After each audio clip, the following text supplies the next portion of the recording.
Back to our over the wire bandit walkthrough. We're going over level 12, 13 today.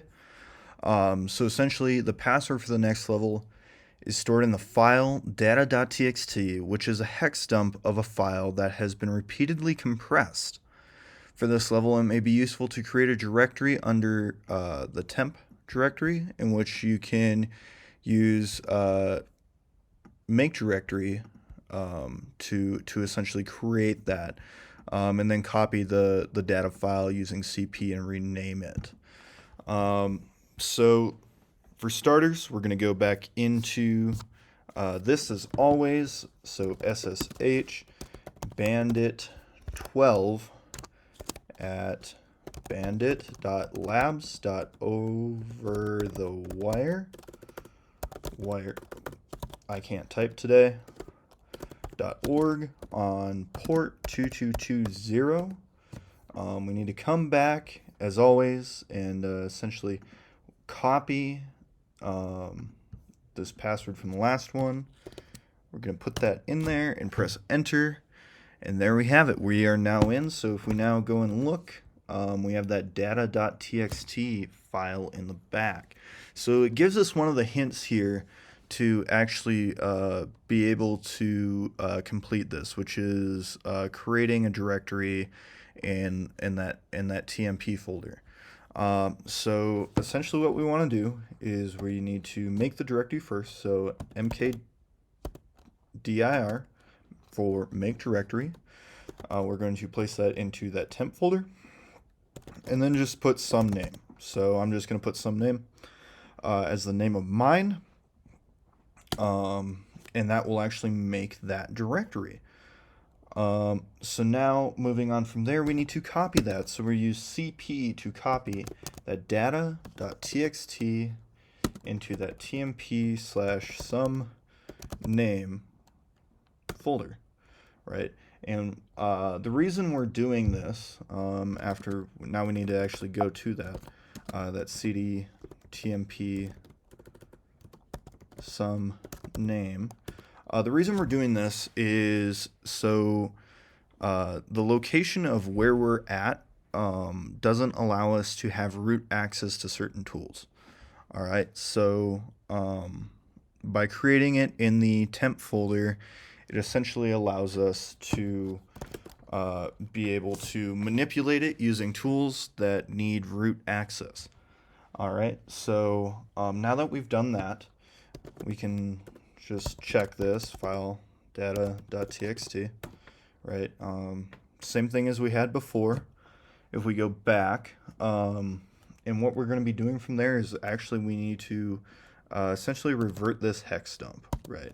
So xxd tac-r data.txt, and then we're going to put this into a file called data. So now if we look in here, we have data as well. So if we do file data, it's essentially a gzip, right? So now we need to essentially get it to a gzip file. So we're going to use mv to rename it.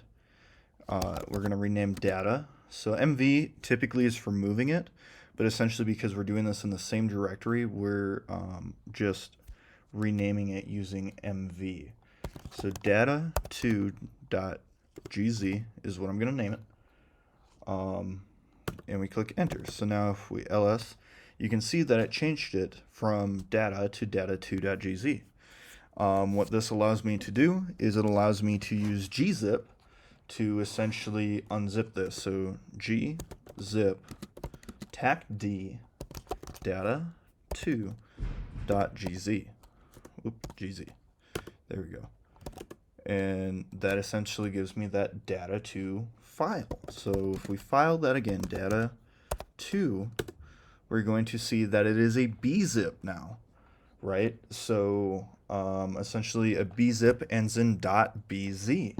So now what we need to do is we need to rename that again. So mv data2, and we're going to rename that to data3 as we just go through this .bz. So we look at that again. Now it's data3.bz. All right, so now we need to use bzip, and bzip2, because this is a bzip2 compressed data, we need to essentially unzip it using bzip. So bzip tacd data3.bz. So we look at that again, and now we have that data3 file. So data3, it's another gzip. So now essentially we just need to keep doing this over and over again. So data3 to data4.gz. So we're renaming that. And then we're going to use gzip again. Gzip tacd data4.gz. All right. And then we have that data4 file. So now if we look at it again, file data4, we get this tar archive. All right. So tar archive is another way to essentially be able to compress something. So it's a tarball. And essentially what we need to do is we need to now rename data4, and I'm just going to use data5 to continue as we go through this, .tar, right? So now we have the tarball there, and now we need to actually extract this from the tarball. So tar tac xf to pretty much extract the file. Data5.tar. So now we have a bin file, and so that bin file is binary file. So if we just look at it, file data5.bin, this goes back to another tar archive, even though it is a binary file. Right, so now we need to again name that. So I'm just going to take data5.bin, and we are going to give that data6.tar again, and that will rename that file. So ls, you see data6.tar there.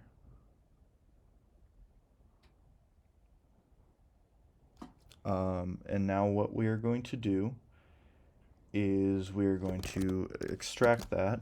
So tar xf, extract the file, data6.tar. All right, so now we look at it again, and we have data6, and data6 is a bin. So let's just look at that again. So file data6.bin, and that's a bzip again. So essentially what we need to do, rename it data6.bin needs to be named to data7.bz. All right, so now we're going to use bzip again. So bzip2.d data7.bz ls. So now that we have that data7, we're going to see what that is again. File data7. That's another tarball. So pretty much you just end up going through this all over again. Data7 to data8.tar. And now you'll see that it's a tarball. And then what we're going to do is tar xf to extract that file, data8.tar. That terminal's a little laggy right now. And then we have that data8.bin. So file data8.bin, gzip. So essentially using that GZ again, data 8.bin to data 9.gz. All right. And then now we're going to use, just double check there, data 9.gz, gzip, tag d, data 9.gz, and enter ls. So we see data 9, file, data 9. And now it's an ASCII text file, which means I should be able to cat this file, data 9, and there we go. So now we have our password for the next scenario, which we're just going to save in here again, as always. If you have any comments or questions on how this whole process works, feel free to put them in the comments section below. If you're a student in Cyber 256, please ask your cadre for more information on how this works, and they can help you there. As always, thank you for watching.